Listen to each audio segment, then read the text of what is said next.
what the heck are they doing? I always say when I'm doing interviews, I always say, you see that thing they just ran by us? And they said, no, what was it? I said, it was a glacier. A glacier just ran by Congress. That's how slow we operate. And America is sick of this stuff. People ask me all the time, does it tick you off that Donald Trump does all these executive orders? Heck no, because Trump realizes he's not going to get through Congress because they don't have the guts to do anything.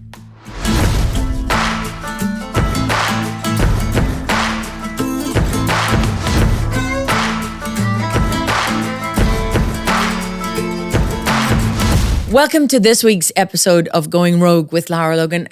I personally feel like this is a very important episode because there's one person on the Hill who has been doing everything that he can to stand up for the people. And I think anyone who follows me knows I've been pretty rough on Congress. I will concede that I am generally very rough on Congress, very frustrated. There's been no accountability. And I think that we the people should be more than just a bumper sticker. So that is why Tim Burchett, I'm going to say it right. I don't have that Southern accent, Tim, but I'm pretty good at learning. So Tim Burchett is one of the few who has stood out. He is not afraid to tackle the difficult subjects, and he has been very outspoken. I imagine you don't have too many friends when you go to work, Tim. You got some diehard friends, but there's a lot of people on the Hill that hate you. Am I right? You're correct, ma'am. And I'm always, I'll write about it in my book if I ever write a dadgum book.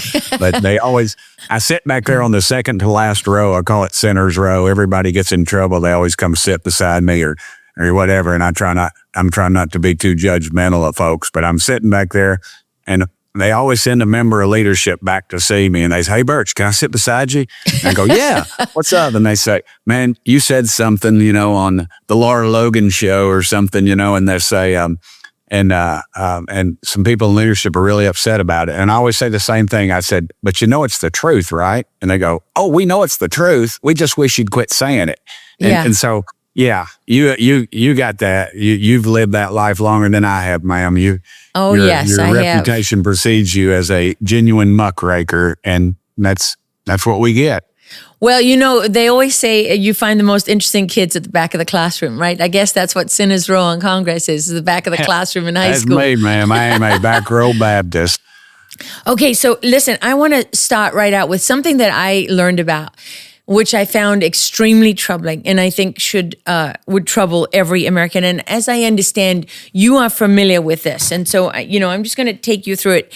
It's this astonishing. It's absolutely astonishing to me that we could be in a situation where this president is constantly subverted by people within his own government, within government organizations and agencies, but also by people who have been forced out. So it's my understanding that there are former Biden appointees and fired board members who've been fired who have interfered after Trump was sworn in, right, for months, conspiring with each other and with people still in the government to establish off-premise servers, right, so that they can continue to access government servers and continue wasteful spending in spite of Trump's executive orders and presidential proclamations and everything else that he's done, usurping and subverting his authority, right? And doing this, these are people who've been completely separated from the government, who are going directly into the government to steer funds, and they're conspiring with people like chief financial officers inside agencies. I mean, I don't, when people get frustrated, as they rightly should, because Trump is not delivering on some of the things that he promised, like holding the deep state accountable while he's still sending money to the Taliban, a terrorist regime, when he said he didn't want to do that, right? And he put mechanisms in place to stop that funding. This is why it's still going to these terrorists, because you have people who are part of previous administrations who are not in his administration conspiring illegally against the law with people in the administration to subvert the president and the will of the people. So can you shed some light on this? Yes, ma'am. I'll go one step further. I think there's members of Congress that are getting something, and honestly, it's probably legal. It's not ethical. I mean, slavery, I guess, technically at one time was legal in this country, but it sure is the most awful thing that we've ever done.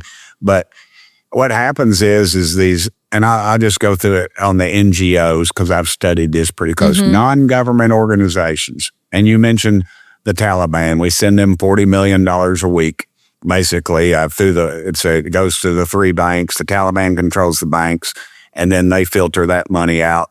They get a cut off every ingress and egress of dollars that come in, and we send them money to these NGOs. And they say, well, Burchett, we really don't send the money. We send the money to the UN. Well, dadgummit, that's why we need to get out of the UN, mainly, because that's crooked as a dog's leg, as we'd say here in East Tennessee.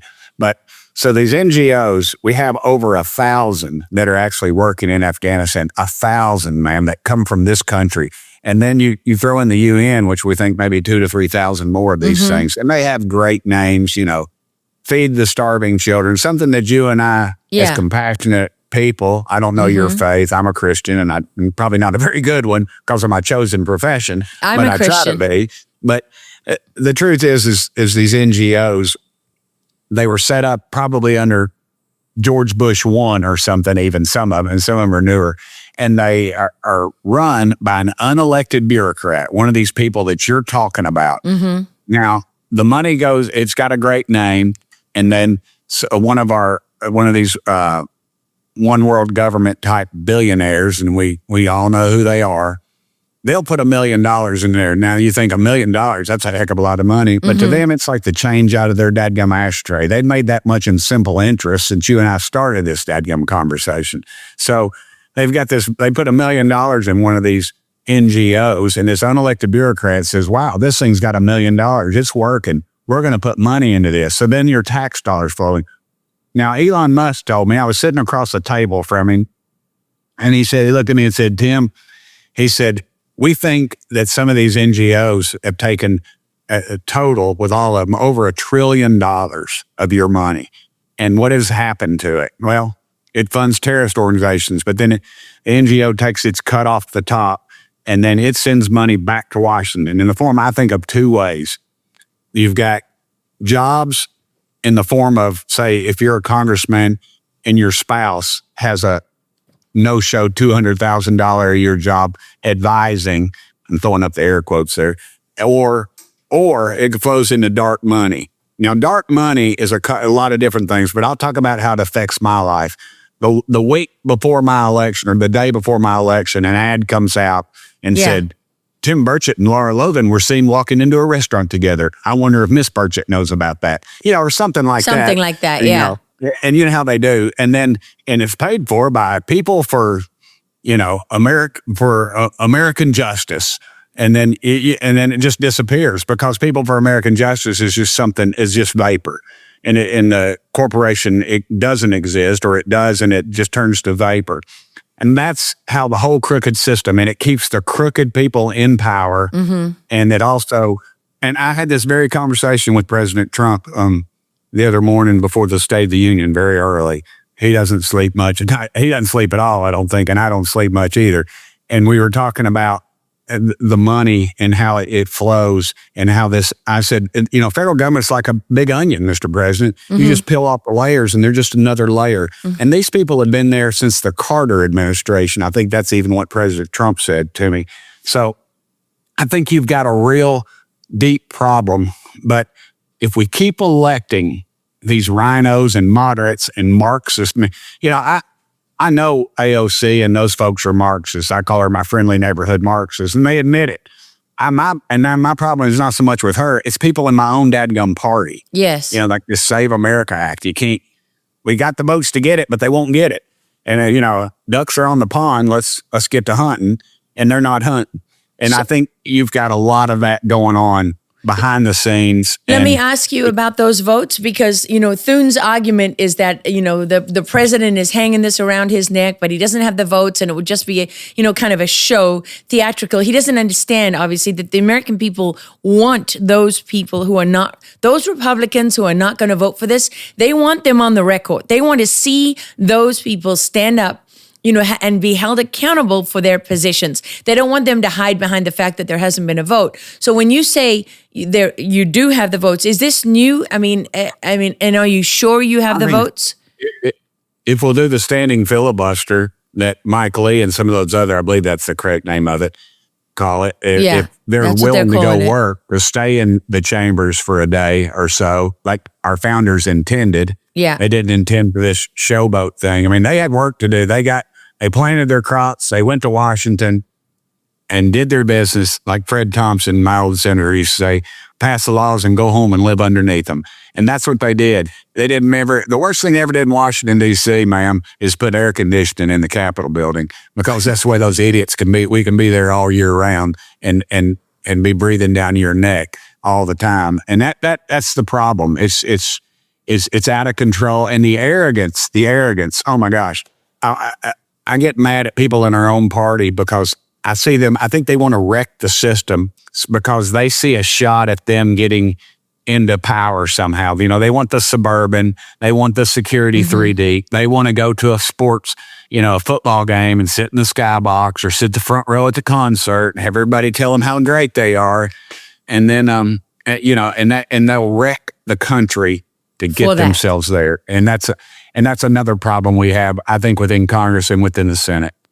Gold is surging like never before.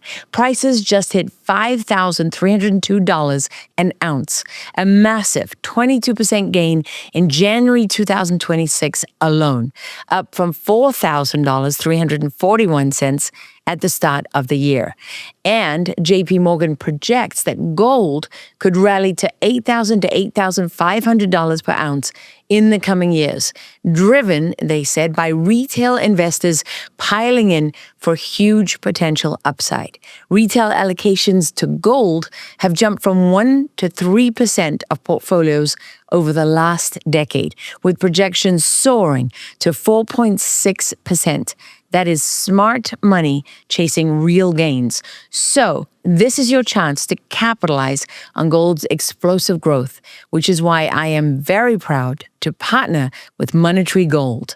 They make it so easy to invest in physical gold and silver with expert strategies that maximize your returns in a market that is booming. Do not miss this opportunity. Visit LaraLovesGold.com or call 800-888-0807. That's LaraLovesGold.com or 800-888-0807. Jump in and make those gains today. So, okay, I have so many things I want to go through with you there. You mentioned we can go over if we need to. I've kind of cleared some things out. Well, thank you. I appreciate that. Okay, so let's go back to Afghanistan and the NGOs, kind of where we began, right? In part. So, this money that we're sending to the United Nations, they say, oh, no, we're not funding terrorists, but it goes to the United Nations.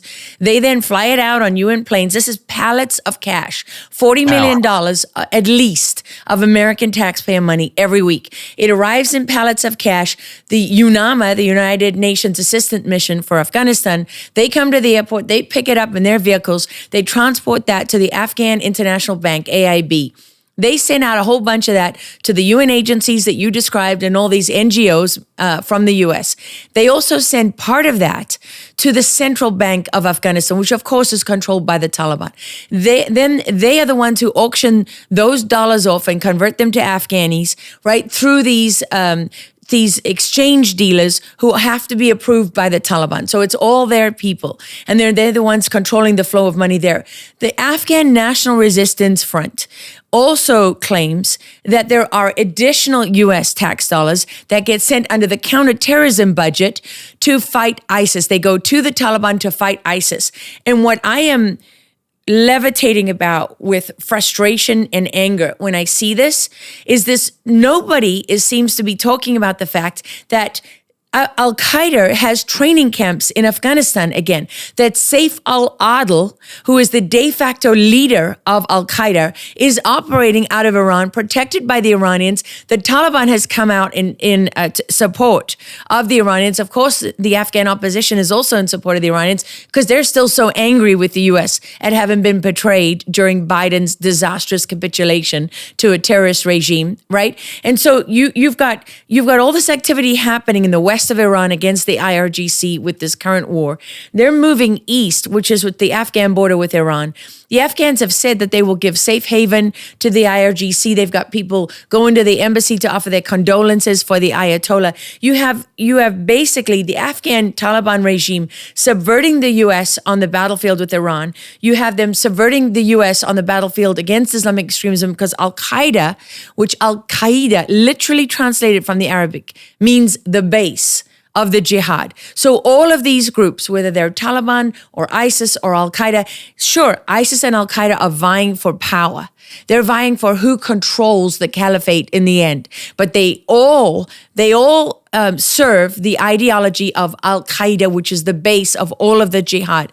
And so what is the point? What is the point of funding, of the CIA yet again funding a terrorist regime to go after one terrorist group while the most powerful terrorist group that is the father of the ideology that feeds all of these groups worldwide it has complete and utter freedom of movement. They move between Afghanistan and Iran. They have their training bases. They have their recruitment. They have everything they want. And under the Taliban, Afghanistan has become the hub of every Islamic terrorist organization in the entire world. And American citizens who work hard, I live in one of those areas in rural Texas, where people have 2-3 jobs and they still will never own their own home. They'll never buy a new car. They barely have Christmas, and they certainly cannot even think about a real Thanksgiving. And we send them $40 million a week. A week. Well, it's actually more than that now. I had a, you've seen them, these memos you get that are stamped classified, and then they unclassified it from the State Department. And ma'am, they're no friend of mine, and I'm sure the State Department's no friend of yours. But even they said that it was over $5 billion when Trump took over. Now, I don't know how much they stole during the Biden administration. And here's an issue that President Trump has talked about specifically. He was asked specifically about it, and he said, I think it's actually, when they said 40 million, I think it's closer to 80 million. I've heard higher. And I passed this thing out of the House twice. And you're talking about your bill to stop funding the Taliban. Yes, ma'am. I'm sorry. Yes, ma'am. To stop it. Yes, ma'am. I'm sorry. You're correct. To stop this nonsense. It's been sitting in the Senate. It was like pulling teeth. And here's something else. You talk about the deep state. We had a Democrat staffer, and I outed him, and they asked me to pull the tweet, and I did, but it's the truth. He had, and I've got several videos. There's not something taken out of context where he says favorable things about, we're working with the Taliban, and you don't work with a bunch of cutthroats, ma'am. You know that. You've seen this multiple times more than I have. And so he was technically he was the ambassador to Afghanistan, basically. Under the Trump administration, his security clearance was pulled because of all these statements and his leanings. And now he is the chief advisor to the Democrats on their Foreign Relations Committee, and they blocked this thing forever. And I got on the internet, and I got on my Twitter and all my people, and they went across the country, and you commented on it multiple times, and thank you so much, because when I do it, it's just Burchett out there, but when you do it, that carries a lot more weight. So thank you so much for your support of this issue. But it was like pulling teeth to get this thing out. And they had one committee, and this is a Republican-controlled committee, ma'am, and they had one meeting this year so far at the time, and they did it a month or so ago. And what the heck are they doing? I always say when I'm doing interviews, I always say, you see that thing they just ran by us? And they said, no, what was it? I said, it was a glacier. A glacier just ran by Congress. That's how slow we operate. And America is sick of this stuff. And and people ask me all the time, does it tick you off that Donald Trump does all these executive orders? Heck no, because Trump realizes he's not going to get through Congress because they don't have the guts to do anything. The week of the State of the Union, you know what our focus was in Congress? It was on the deregulating appliances. Now, that's important because Biden stuck it to us, and poor people are having trouble affording a refrigerator or a gas stove or whatever. Can't do a gas stove under Biden. But anyway, it's back wide open now under Trump, which it should be. And that's a great piece of legislation, ma'am. But that's not what we need to be focusing on the week of the State of the Union. We are just playing into their hands. We've got to take the dadgum gloves off. And I tell these guys, Burchett, you got to be a statesman about, well, let me tell you something. I always say, you're a Christian, right? And they said, yeah, well, whatever. I say, Jesus didn't ask them to leave the dadgum temple. He threw them out. And we've got to get aggressive because we are going to lose our country. This is for all the marbles this go around. We lose this, Trump will be impeached day one. They will bring every member of his staff in and charge them criminally, knowing that they didn't do anything, but they'll bankrupt them. They weaponize the government against people in his administration. Every one of, and they will not, and we still haven't confirmed very few of the people that Trump has put on up for a lot of these positions, judges, everything else. And when the Democrats get control, guess what? It just stops. It over. Stops right there. It's over. And you wonder what the heck is Spoon doing? Tim, I got to ask you, for the love of God, why are they allowing this to happen? Why is he allowing this to happen? Everybody can see what the plan is. They're going to steal the elections in the midterms. They have the help of the Republican-controlled Congress and Senate, and the people are going to lose.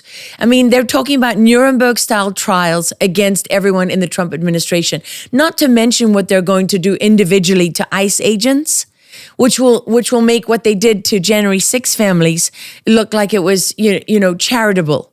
And as we know, people have killed themselves because of what they've done to January 6 families to cover up their stolen election. I think it's because they hate Donald. They hate Donald Trump. But that means they hate the American people. Here's an important message from someone who is very important to me, my friend, Dr. Stella IMMANUEL. In the times that we live in, with weaponization of medicine and constant threats from viruses, being prepared is essential. And having the right medicines in your medicine cabinet can mean the difference in your family's survival. We saw this during COVID. Off-label use of ivermectin and hydroxychloroquine kept many people alive. It kept me alive and people in my own family. Dr. Stella IMMANUEL has been at the forefront of getting Americans prepared and getting you what you need to survive. She has been a voice of hope during our darkest times, and she's still keeping Americans healthy and prepared today. So go to her website. You can find her at marketplace.drstellamd.com/Lara, and you can stock up on all of these essential medicines. You can also make a telehealth appointment in all 50 states. So once again, that is marketplace.drstellamd.com/Lara. Be prepared and do not be scared. Yeah, I think they totally hate this country. They hate Trump, and they want to destroy him, and they'll destroy the country to get to stop it. And Trump. I've said this many times. I don't want Trump teaching my dadgum daughter's Sunday school class at the Baptist church, but I sure like him in the White House because he takes the gloves off. And unfortunately, we're not allowing him to take those gloves off because when we stall his legislation, I think we just missed the point. There's a lot of great things in the big, beautiful bill, but we let the Democrats and the media dictate it. And ma'am, this little thing right here I'm holding in my hand, that's the power now. It is not and my daddy told me something. I'm sorry, I'm going to drift off a little bit here. My mom and daddy were wonderful Christian people, and daddy fought in the Pacific in the Second World War in the Marine Corps, and he was pretty bad dude in his younger age. And he told me, I went to see him right before he died. He was laying up there and had a massive stroke down at the nursing home here in Knoxville. And he said, and I was mayor at the time, and I was fighting the big boys on a tax increase, and there was editorials about me, editorial cartoons, headlines attacking me, and I was feeling kind of down. And I walked in there, and Daddy grunted out. He'd had this massive stroke, and he said, "Are they after you again, buddy?" I said, "Yeah, Daddy, they are." And he said, "Do you really want that bunch for you?" And that's part of the problem. We want the press for us. I don't want those dirtbags for me. If they're for me, Tim Burchett's doing something wrong. I like the people here at East Tennessee when some little lady sends me a check for $10 and racks it up in a Bible verse. That's the people I'm fighting for. The big boys, they'll destroy us in a heartbeat, man. If they get control, they will neutralize me, and they will try to silence you. And we know that 100 times over. 100 times over. And until we wake up and realize what's going on, I don't know, like 12% of the population votes or something like that. And I know they're saying, well, what's the purpose if they're stealing it? I always say, put enough points on the board so they can't steal it. And that's why we got to get this say back in. That's why Thune needs to wake up and not wait to the last minute, because he waits too long, he passes it, everybody's patting him on the back, and it'll be a disaster because we won't have time to implement it. Well, isn't that the strategy? I think that's their next plan. Yeah, I think that's the plan, right? Yes, ma'am. So it's super frustrating. What really, people ask me everywhere that I go, what can we do? And I always say to them, the American citizen is the most powerful citizen, individual citizen on the face of the earth. And when you unite and your voices are heard together, it's unstoppable. But, it's hard not to feel frustrated. You've had no accountability. What the hell is going on? I mean, is there ever going to be accountability for treason and sedition? You have the DNI comes out, Tulsi Gabbard says, we have all the evidence. I've spoken to multiple people involved in the investigations. They said they gave all the evidence, 5.5 months. They compiled it all and they gave it over to the DOJ. And where are we today? I mean, no offense to anybody in power, but every time you announce, okay, we arrested 30 gang members, okay, that's great.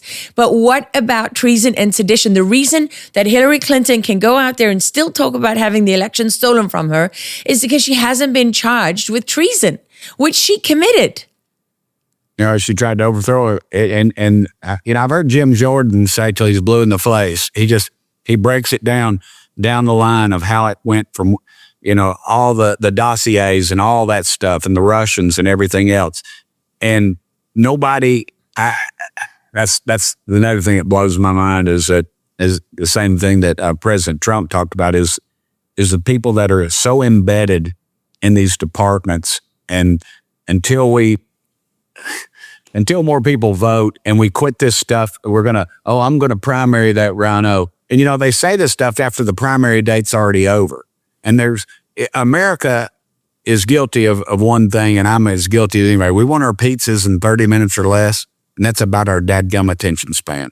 Because all those people that dragged their feet on the Save America Act and stalled this thing out, when it gets down to the floor and gets to the vote, I think it's going to pass. I think it will, because you're going to force all those rhinos and those that are kind of on the fence, they're going to say, man, I can't be on the wrong side of this. And then what will we do? We'll reward them by reelecting them. But you know what? You know what we ought to do? We ought to kick their butts out. That's what we ought to do. And that's the way it's going to have to happen. But Tim, until America wakes up. But you know what happens to all those non-Rhino candidates, right? Those grassroots candidates, they get outspent or they get screwed because the president goes ahead and endorses somebody else because he goes where the money is. Because people tell him, these guys don't have the money to be elected. And if so, the Republicans are going to lose their seat. So you have to go with you have to go with this Rhino. And so over and over again, when I travel around the country, that's what I hear from people. Why are they, is the president not backing us? Why? And the GOP is working against grassroots candidates in every single state. Yep. I'll give you some examples of that. I could remember when, and I'm big on women in leadership, big on that, and getting in Congress. I think it needs to be more reflective of our society. And I could tell the caliber of the women that we were bringing in were not up to par. And we had a whole line of them up there. And there was only about, out of that group, 2 or 3 that got elected. And I felt like we were looking at other things and we were not looking at the credentials, because the women with the credentials, the street fighters, so to speak, were the ones that end up getting elected, and the ones that were not, that were connected, were not. And I'll tell you another thing, I think, and they're taking some bad advice, very bad advice. You're exactly right, because we had our former leadership was pushing some people that were, they said, oh, they can't win, they're too conservative, they're like me and you. And they're the MAGA ones, and they'd go with the moderates. And guess what? We were at one time we predicted a 55-person majority, and because all their stuff, and what they were doing was they were kicking out the MAGA ones. We've had Republicans that are in Congress that our leadership, former leadership, worked against in their primaries, and that's supposed to be a no-no. They're not supposed to do that. They're not supposed to do that. No. Yeah. And they say they're not, but where's it coming from? It's coming from that dark money. I remember looking at one guy's account. He was leaving with close to $10 million. And that was money that was given to him to put Republicans in office. And now what's it being used for? In my opinion, it's used to fly around in jet airplanes and stay in 4-star motel rooms and entertaining people that probably don't need to be entertained. That brings us to another bill that you sponsored. Isn't that the one that you sponsored in Congress that is to ban stock trading from members Yes, ma'am. of Congress? And thank you so much. Myself and Representative Luna had a bill, and it just said, and I don't like these complicated bills. If you bring me a bill that's got, that's what I want. I want one page, 3 paragraphs. You get them these 15, 20, and that's where all the nonsense, that's where the lawyers sneak the stuff in, and that's how you get your bridges to nowhere.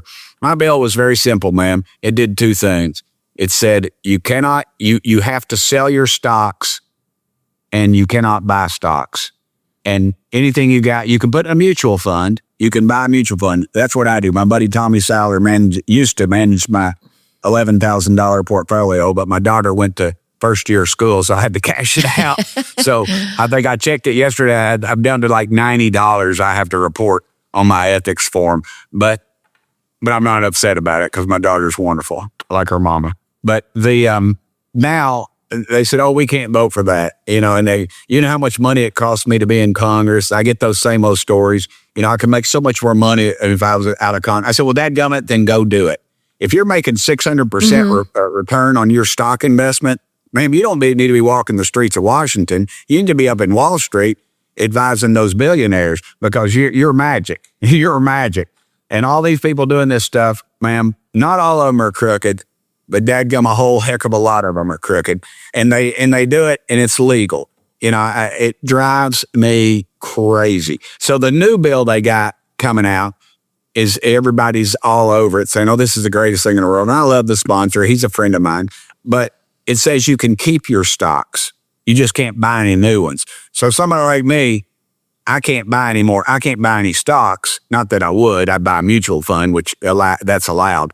But they get to keep their portfolio. So you're telling me somebody with a $200 million portfolio is not going to vote for something that increases the value of that's the whole problem. That's the whole problem. Then if you have a stock split, it goes there. Or if there's property ownership and issues that are not taken into account.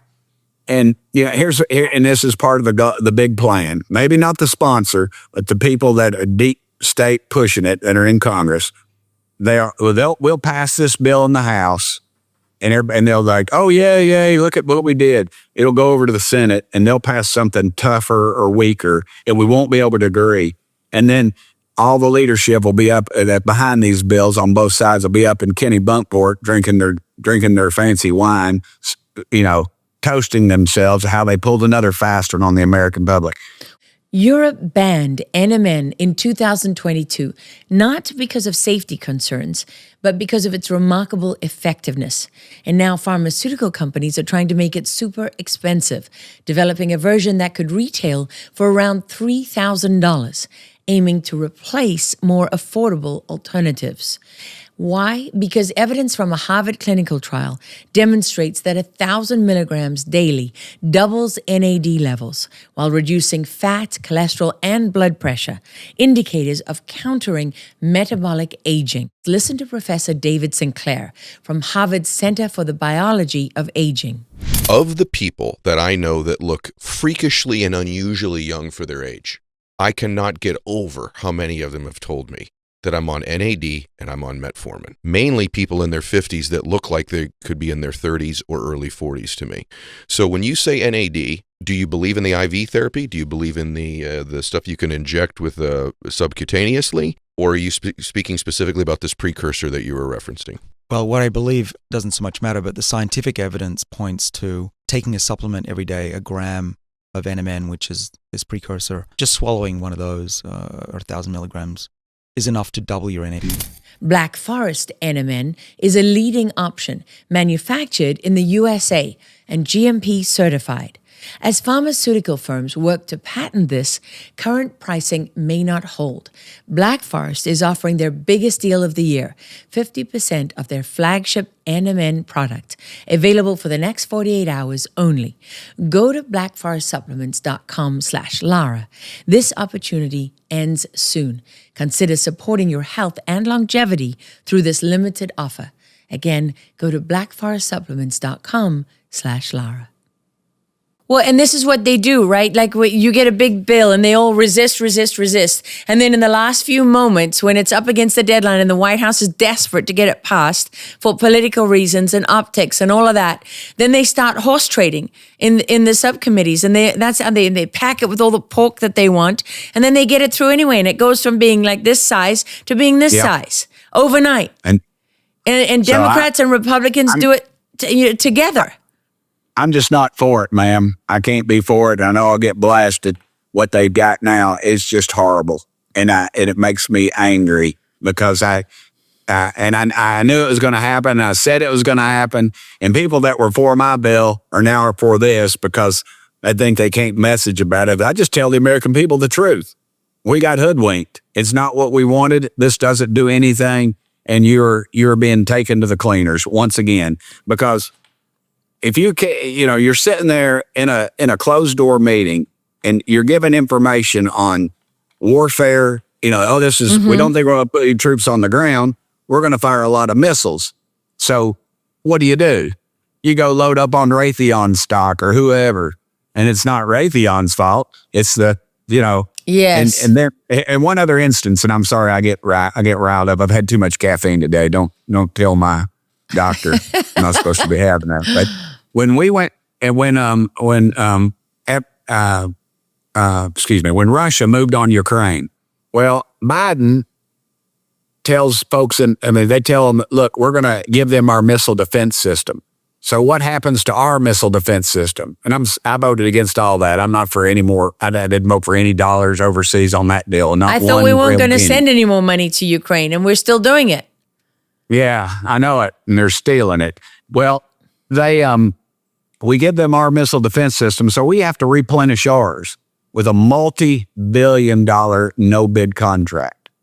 Do you not think members of those committees on both sides of the aisle are buying that stock? Of course they are. Of course they are. That's just an example of what could and can happen, and probably did, and it just goes on and on and on. We're briefed on things a long time before, even if it's a day, all you got to do is pick up the phone and call your broker. If you got a Charles Schwab account, which I do, which I think has about $100 in it, but I forgot my dadgum password and I can't get my $100 back out of it. So anyway. let me ask you some questions. So you've got the SAVE Act that you're pushing and fighting for. You think that's going to be passed too late to really affect anything, which is going to lead to one of the big concerns that people have. The Democrats have made it very clear.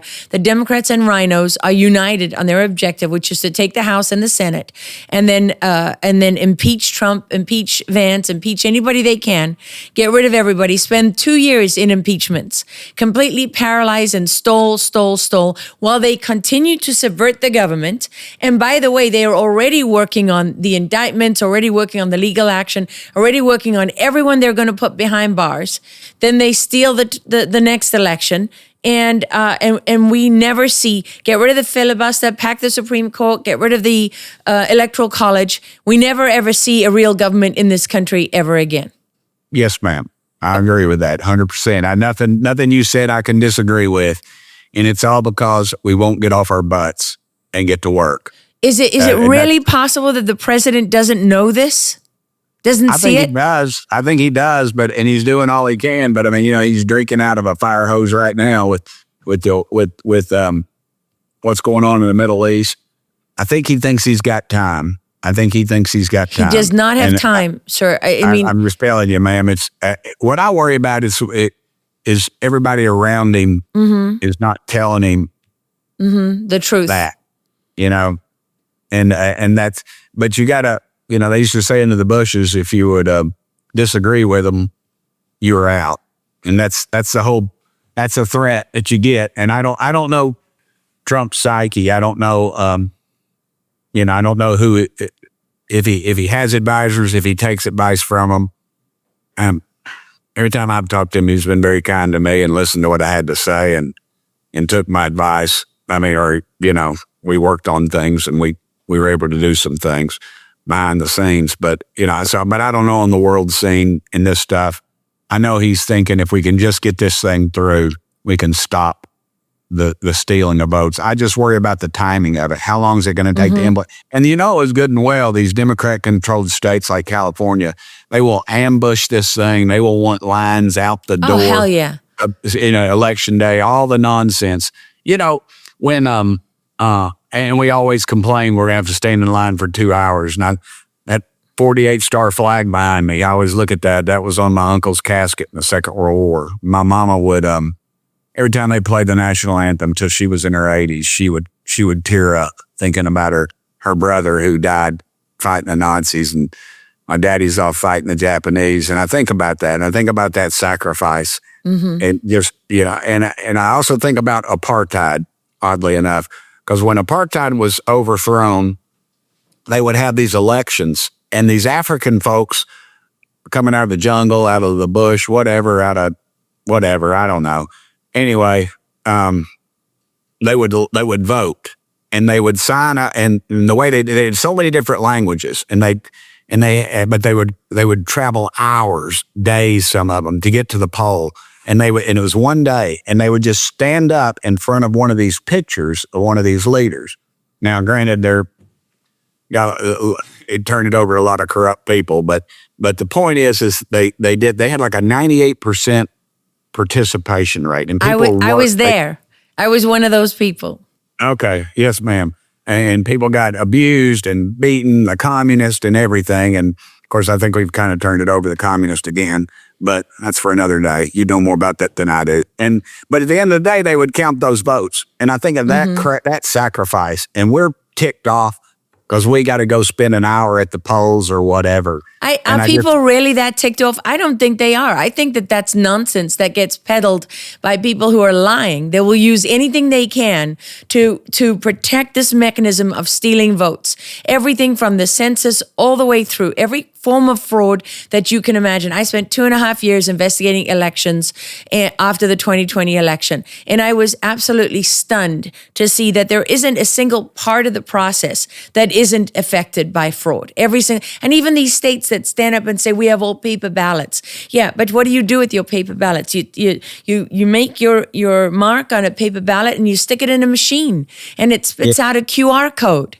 So your paper ballot means nothing. And you know what I say to election officials everywhere I go? I say, how many of you speak code? Raise your hand if you know how to speak code. And not one of them ever raises their hand. And I say to them, then you're guilty of fraud. You certified an election with zero idea of whether it said what you think it said. My daddy was the precinct at the 46th precinct down at West Hills. And when they go count the votes, I can remember they would count the paper ballots, and you'd have 2 Democrats, 2 Republicans, and then a person watching, a Democrat and Republican watchers. And they would watch them, and they counted the paper ballots, every dadgum one of them. And sometimes it took 4 or 5 hours. But you know what? Everybody counted those dadgum votes, and and they probably made some mistakes, and probably some elections were stolen. But that is the only way. But nobody stole the whole election. Nobody stole state after state after state. That was the difference. With the technology, it took sort of pickpocketing to global fraud, right? Overnight. That's what you can do with computers and machines. And their only issue is they have to bring in the physical ballots to support that. And they need the names on the voter rolls. That's what all this, automatic voter registration is about. They need those names so that they have something to cheat with. Absolutely. And it's so obvious. Everybody knows it. I mean, they hack into the voting machines every year at that kind of like a Comic-Con thing, but for hackers in Vegas. They hack into those machines in seconds. That's how long it takes them. Every time, well, you said it, every time at the Pentagon or one of those guys or gals or any of these election things says, This is impenetrable. There's Yeah. some kid in Southern California in his garage that is on some computer. I don't get it. My daughter's good at it. I know folks that are good at it. And a guy told me one time, he said, Burchett, he said, when we ever go to all computerized voting from home, he said, It's if over. you lose that election, it's your own fault. It's over. They're It's just going to over. steal it. Listen, some kid in his tighty-whitey smoking weed, okay, can hack into those machines in 40 seconds or less. It's Yes, ma'am. ridiculous. And you know, and they all know it. They all know it. It's not a secret. So if you're standing in the way of this kind of legislation right now, then you are 100% culpable. There's no excuse for it. Absolutely. So, okay. Absolutely. So what can people do that can change this? Because it's looking pretty bleak right now. I mean, It you know, is. and they're already, with all the shaping operations, they're already setting up the losses for the midterms. I agree, ma'am. And I think what's going to end up happening, if we don't, we're going to lose it all. I tell people two things. Of course, I'm in the South. I can say this, but I don't care where I'm. I say it anyway. I was in New York, and I'd say it. I say, we got to pray for our country. God has got, we need a miracle, and he's the one that can pull it off. And also, we just need people to vote and to get involved. I get so aggravated when people will not contact their elected officials. I remembered, and I give stories a lot. I was in the state legislature for 16 years, and I'm an anomaly. I knocked on 6,000 doors. I was the only person to beat an incumbent in a primary out of 99 House races that year in Tennessee. And they had the Oilers were coming, now they're the Tennessee Titans. And all these billionaires were calling me. And I said the same thing. I said, if it's such a great idea, why don't you pay for it and don't make the American people, the Tennesseans, pay for it? American people can't get library books, you know, in their kids' schools. And we're talking about spending billions of dollars. But anyway, so it comes before the Tennessee legislature, and this group's against it and that group's against it, and they all get bought off. And the owner comes in one day, I remembered, pulls in a limo out in front of the Capitol, and they and he gets out, parks illegally, mind you.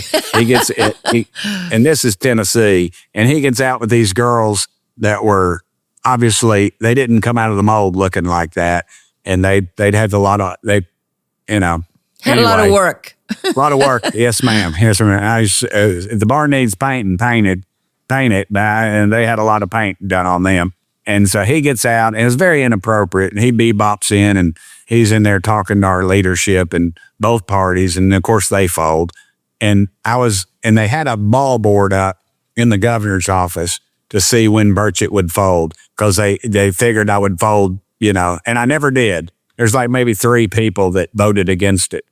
And I'm not really sure I was going with that story. What was the question you asked me? Well, the question was, what is the most effective thing that people can do? I know what it was. Okay, I'm sorry. And I had 3 phone calls on that bill. That was back before Al Gore had invented the internet, mind you. But I had 3 phone calls against that, voting for that. And guess what? I voted against it because 3 people in my dadgum district, not the billionaires out there, but 3 people.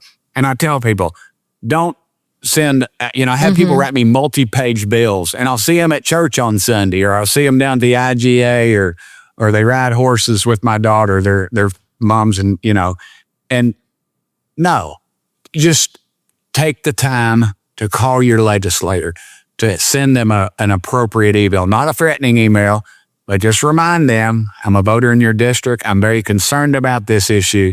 I would hope that you would vote no and say why. And 1 paragraph, 4 sentences, send it. Yes. And you call the office. But people won't do that. Or they'll do these bulk things where they'll call, I'm going to call Thune's office. And Thune doesn't represent Tennessee. I'll call Marsha Blackburn or Senator Haggerty or Tim Burchett or somebody. Yes. I get it just, and you got to reteach them civics. Yes. Civic, yes, ma'am. And because they don't understand, but we've got to get educated. And the other thing is that I can punch in a button. If say, I get a call from Lara Logan, I can get on my computer and figure out if you even vote or not. Yes. And so it doesn't take anything to get registered to vote. You can't, in Tennessee, you're not put on jury duty because you vote. They take that off of the property rolls. So there's no excuse. No excuse. Yeah. And we've just, ma'am, and two, they'll have voter registration drives. If I got to beg somebody or bribe somebody to get registered to vote, they ain't going to show up on election day. They are not going to show up. One last thing. I knock on doors. That's how I get elected. I never raise the money. The big boys always call me the day after the election and tell me they were for me and to come by and get a check. I was with you all along, and I say, oh yeah, I really felt you there right towards the end. Yeah. And so when I knock on doors, that's what I do. I use a registered voters list. And I remember one time when I was so anxious to get out,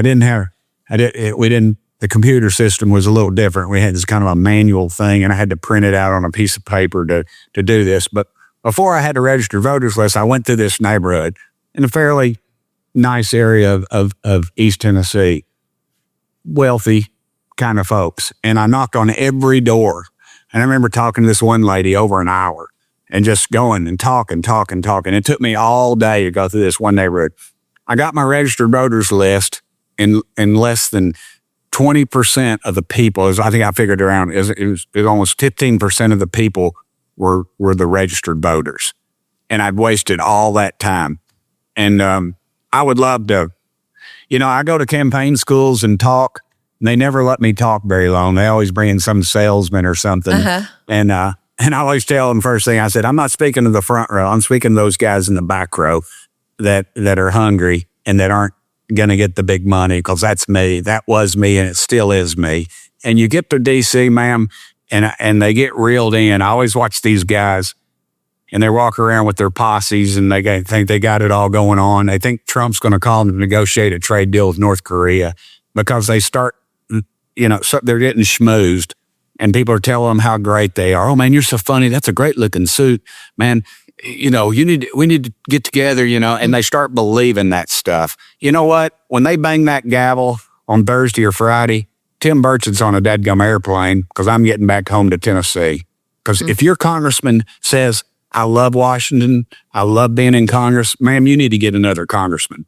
Because how many of them do you trust? I mean, you're going to get me in trouble. So Yes. They're going to come to Burchett. I'm one of those you trust, right? Yeah.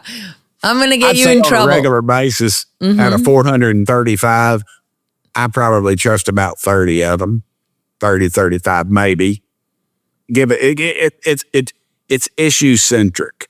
Sometimes, you know the issue and you know where they'll be. But I mean, I get along with everybody. I mean, I've got on all sides of the aisle. I probably have one person that won't speak to me, and he's a Republican.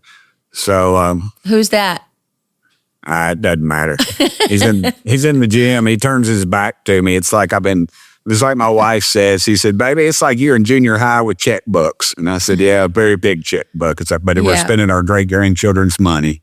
I was never a fan of junior high politics. That kind of playground gossip. That was not my scene. It's not about that. Washington, D.C., ma'am. That's what we're doing in Washington right now. I guess that's why you and I are not a fan of Washington, D.C. politics. I guess that's why I'm in Texas. Let me ask you. I'm in Tennessee, so. Okay, so I want to get some things clear. So one of the things I'm concerned about is that I remember in the very beginning of the Trump presidency this time around, he passed an executive order that suspended foreign assistance for 90 days, right?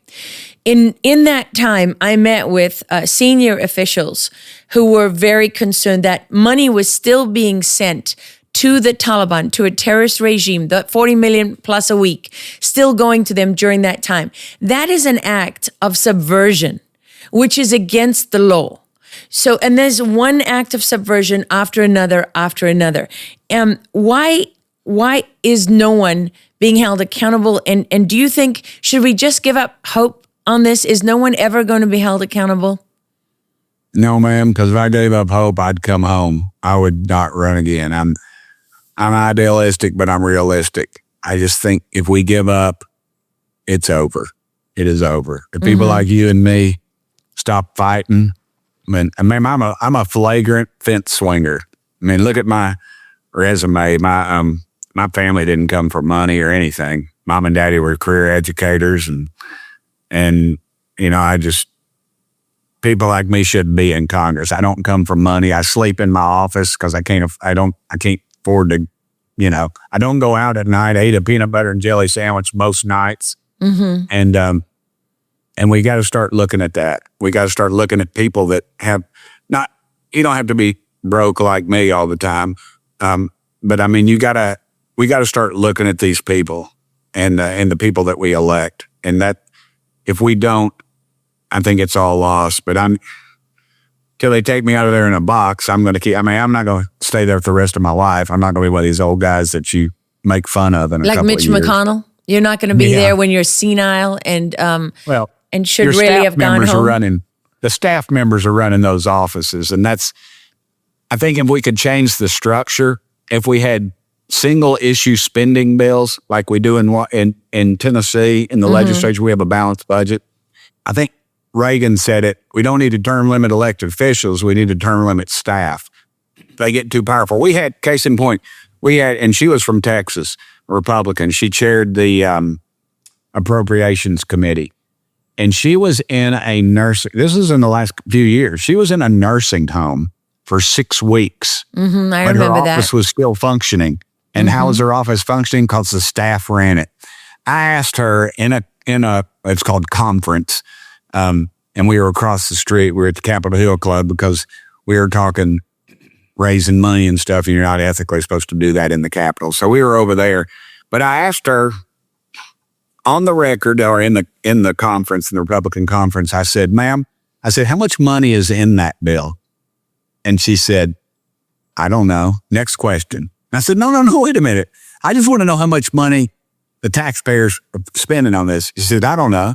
And then these guys, hey man, you can't be asking her those kind of questions. You can't be asking her this stuff. I said, are you kidding me? Are you kidding me? And that right there tells you, that's the Mitch McConnell thing. You've obviously got to, I've read his tweets this week. All of a sudden he's tweeting, that's not him. Tweeting stuff about meeting with this group or meeting with that group. No, he's not meeting with anyone. I'm meeting with the veterans. I'm meeting with the farmers. I'm meeting with this nonsense. Bunch. And there's a picture of him standing up there with them.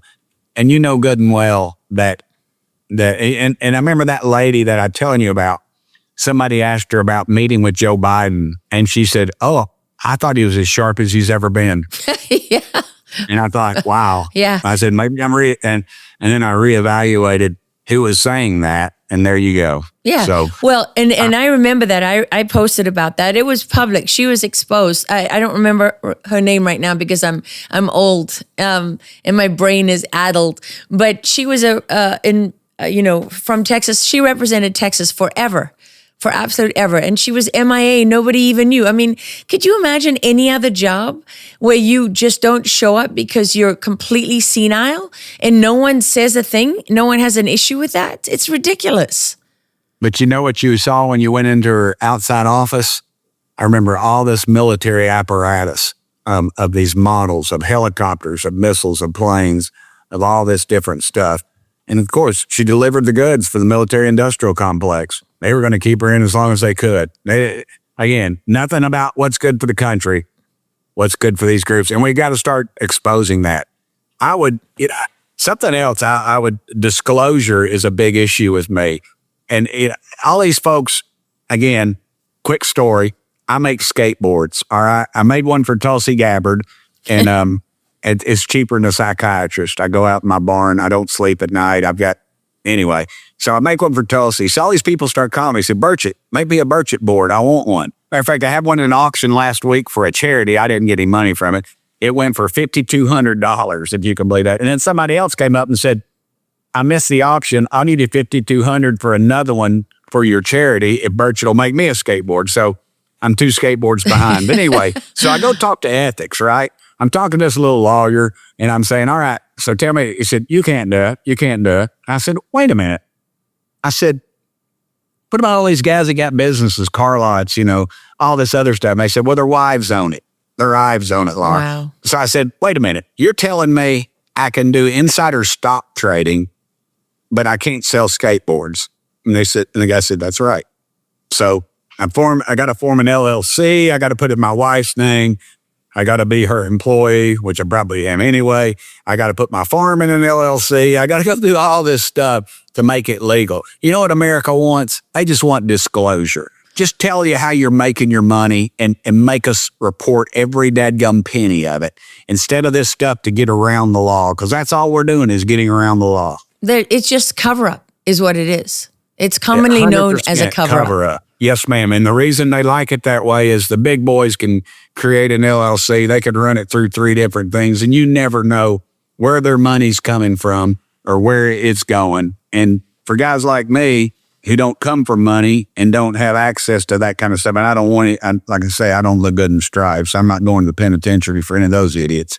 And but we need some disclosure. Disclosure and honesty. Let's talk the Straits of Hormuz, because I saw you commenting on that, saying that Yes, that it's a lie. The oil was already in the pipeline. That these prices are being, deliberately, right, and falsely inflated. So talk to us about that. Right. Well, America maybe doesn't realize this, but we get 0% of our oil from Iran. 0. Yeah. And the oil comes from Iran. They sell it to China, and that funds Iran's terrorist organization. And they also sell drones to Russia, but that's another story. So that gas that's in the pumps right now has been paid for. It's been out of the ground a long dadgum time. But you see it goes up and down because they can. They're jerking us around, the oil companies are. And they'll say, oh, Burchett, you don't understand. It's fungible. It's oil. It's a worldwide market. It's like wheat. No, I understand it completely, because if I go to the store right now and has to buy a quart of oil, I guarantee you, ma'am, it's not gone up or down. It's pretty much the same price it's been for the past month. And so what's the dadgum difference? There is no difference. The reason they do it is because they're allowed to, and they're so big, we can't touch them. I don't get any of their money. I don't want any of their money.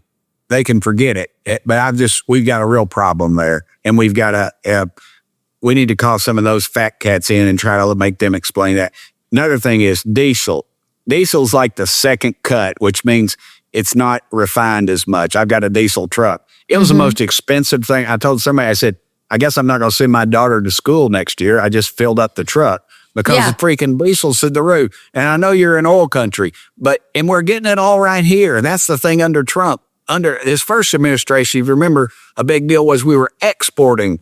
We finally were starting to export energy. That's right. We got it all right here. Let's get it, and let's get out all this nonsense overseas. So what you see is that the price of oil is fueling this anti-war propaganda, right? This anti-Trump's action in Iran, and it's being used by both the left and the right. Whenever I see anything that is embraced, like, no offense, but when I see that Marco Rubio gets 100% confirmation votes, that raises a red flag for me. And I know, people go out there and say he's the greatest Secretary of State in history, and, maybe that will prove to be the case. But certainly when you have the left and the right agreeing on something, that's the stench of the uniparty.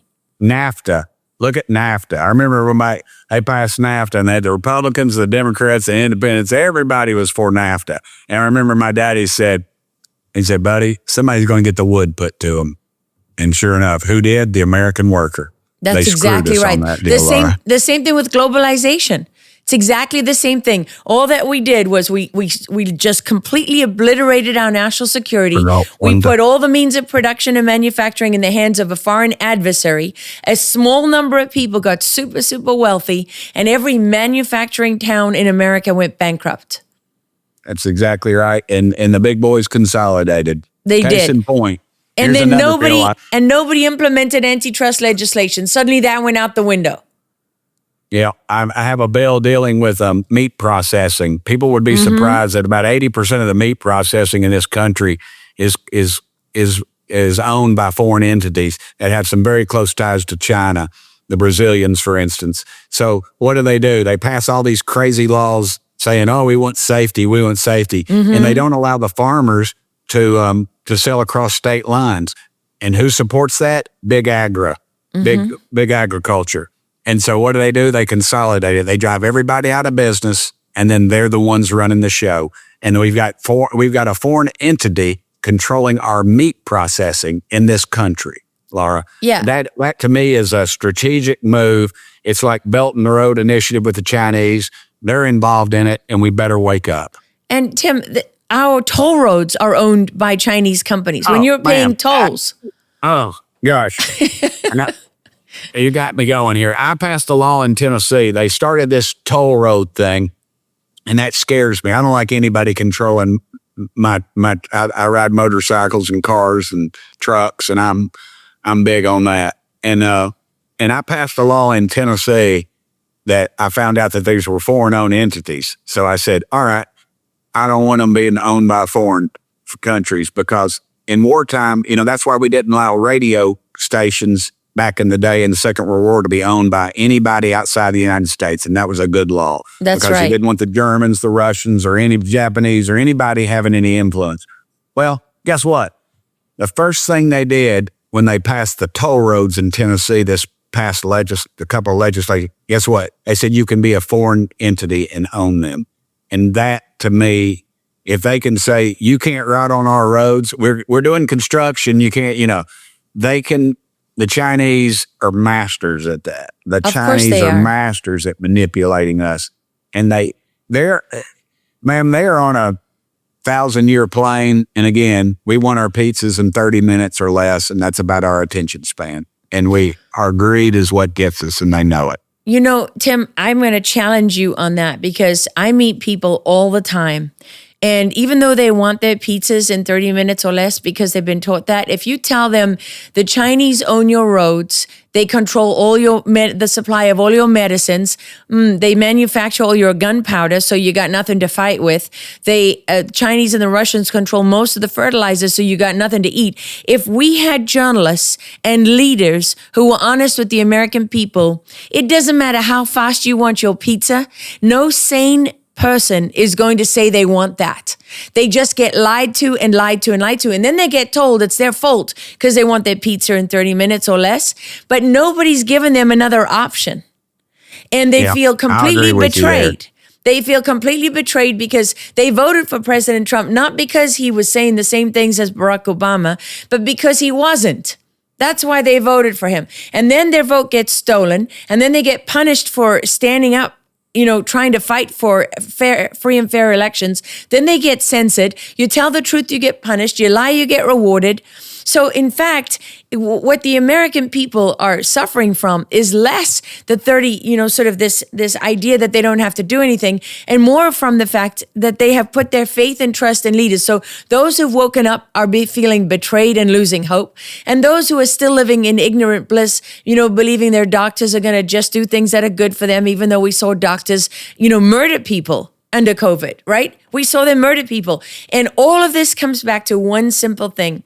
If you want to get those people who are still living in their bubble, if you want to get them to reality, and you want to get those people who are losing hope or have lost hope, if you want them to fight again, you have to do one thing alone, and it's called accountability. I agree. You know what, ma'am? Tonight at 4:00 in the morning, when I'm working on my Lara Logan brand of skateboards that I'll be working on, now that you got me ticked off, I won't be able to sleep tonight. You're making me think too much. And that's something they told me I wasn't going to have to do in Congress. So tonight at 4:30 in the morning, if you roll over and look at your clock, think about me, because I'll be still out in my barn right now being very frustrated over where we are as a country. And that makes me want to fight that much more. Well, that's what we need. We need a fire under every member of Congress. We need people to fight, because contrary to what they may be telling the president, there isn't a lot of time.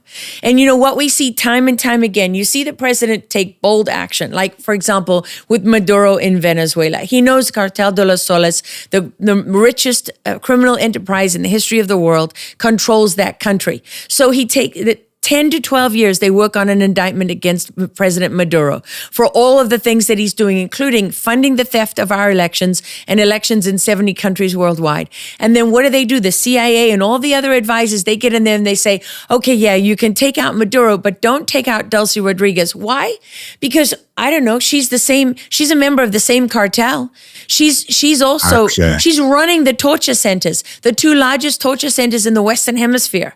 Helicoid in Caracas, right? Where I don't know how many countless Venezuelans have been tortured and murdered, and women are systematically gang raped by this murderous cartel.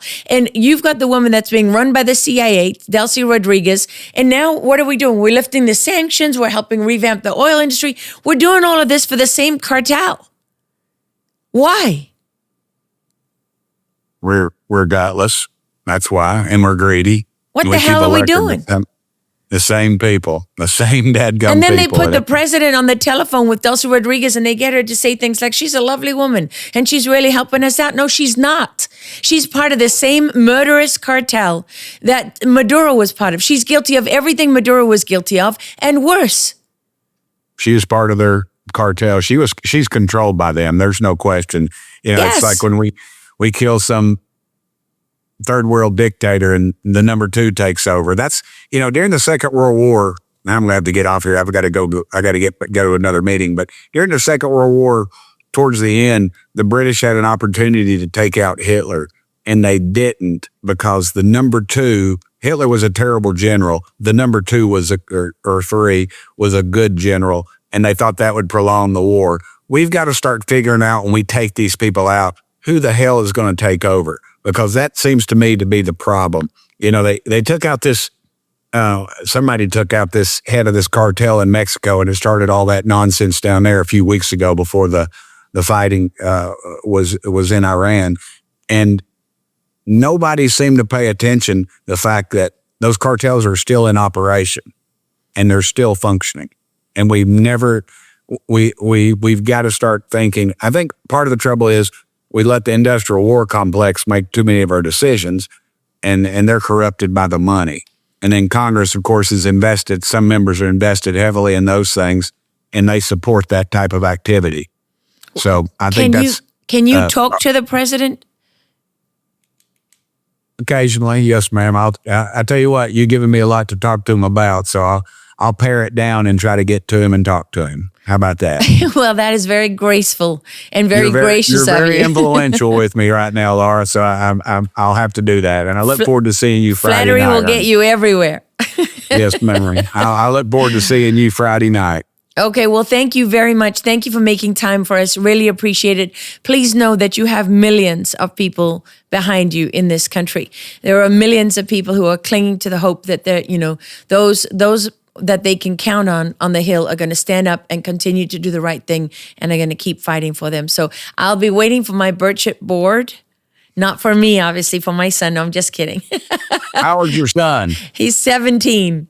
Okay, well, tell him to wear a helmet if I get you one. How about that? There's no chance my children are wearing helmets, okay? That's just not happening. Yeah, well, neither did I, but look what happened to me. I ended up banging my head and get elected to Congress, so there you go. That's that southern charm of yours.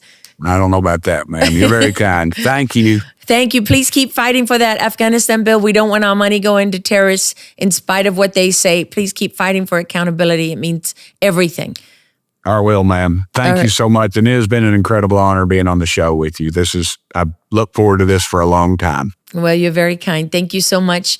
Take care. And just a reminder out there to everybody, like, share, subscribe, get this to as many people as you can. And always thank you for being bold enough to go rogue with Lara Logan.